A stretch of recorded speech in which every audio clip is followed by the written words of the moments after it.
Okay, I want to tell you something that might or might not annoy you, and that is that your art is not as bad as you think it is. The issue is that you're comparing it to the wrong things, and sometimes comparison kills creativity more than artists realize. So, in this video, very short video, I want to give you 3 reasons why, comparison is a bad thing, and 3 practical solutions that you can apply immediately to be able to see your art from a different lens.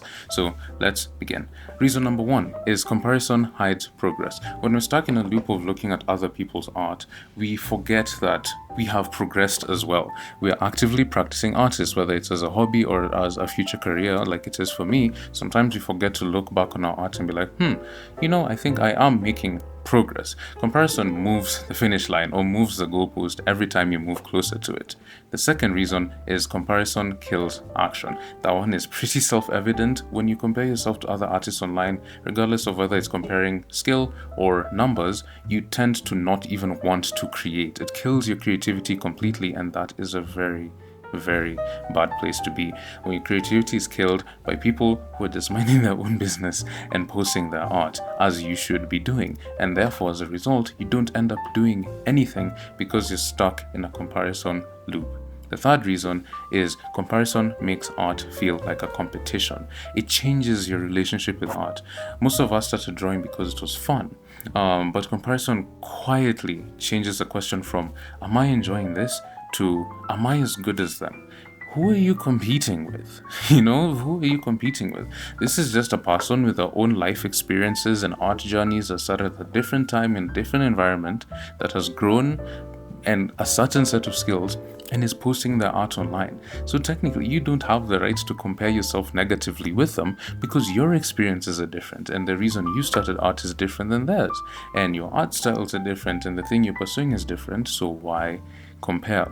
So when it starts feeling like a competition, it again brings us back to point number 2 where it kills action.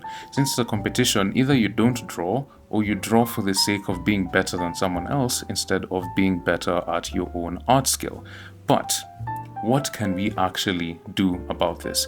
I have 3 things that we can do about this, at least in my experience. I'm speaking from personal experience because it's something that I am suffering from right now. And solution number 1 is compare backwards. We've had it a billion times. Compare with sketches and stuff that you've done in the past. That sticks. It's something that actively helps your brain be like, okay, I think we're making progress. Imagine what I'd look like in 5 months if I was consistent. That's something that happens internally when we compare our current work with our work from the past. Solution number 2 is create before consuming. I personally have a structured plan of sorts that I mentioned earlier in the year, and in the continuation of this plan, I've decided to shift my artistic focus specifically to morning times.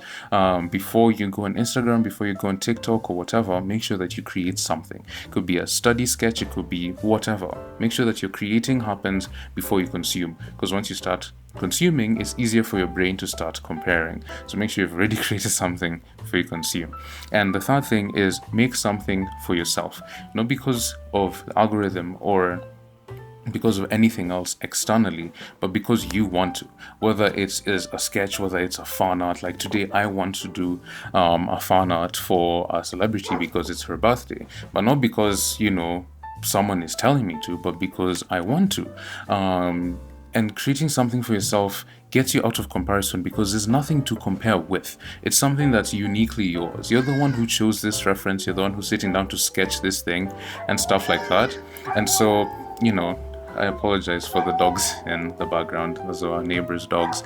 But anyway, as I conclude, make something for yourself. An OC, a scene, a creature, whatever it is, an animation even. And I'm not saying that your art is perfect.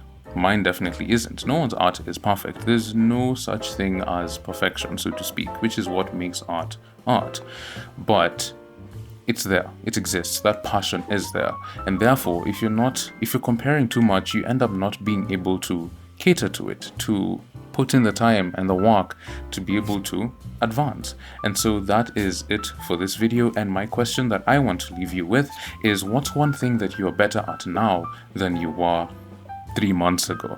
For me, I think that my anatomy, bodily anatomy specifically, has improved a little bit, and I'm getting better at things like basic the basics of rendering, or at least digital art, and being able to understand it after being a traditional artist for a long time.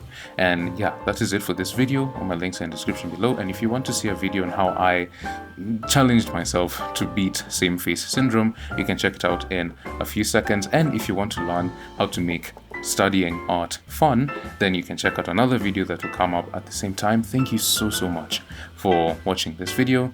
It's good to be back on camera again, I guess.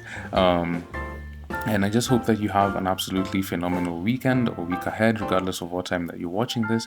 And remember, don't be too hard on yourself. We're all beginners, intermediate, advanced, we're all artists trying to survive in this world and share things creatively. So don't compare and don't give up. So thank you so much for watching this, and I'll see you in the next one. Take care and goodbye.